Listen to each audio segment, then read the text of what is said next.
शंकर जी के गीत गावे जातानी जब दुआरी लागेला बेटी लोग के तब गावल जाला। नाचते नाचते ओइले डमरू बजाते ओइले, नाचते नाचते ओइले डमरू बजाते ओइले।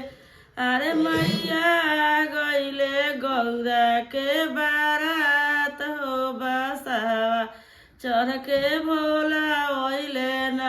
कहाँ धरबा आला डाला, कहाँ धरबा मोहर माला, कहाँ धरबा गौरा के सोहाग हो बसावा चढ़ के भोला ओइले ना। दुअरा धरबा आला डाला, अंगना धरबा मोहर माला, घर में धरबा गौरा के सोहाग हो बसावा चढ़ के भोला ओइले ना। घर में धरबा गौरा के सोहाग हो बसावा चढ़ के भोला ओइनी ना।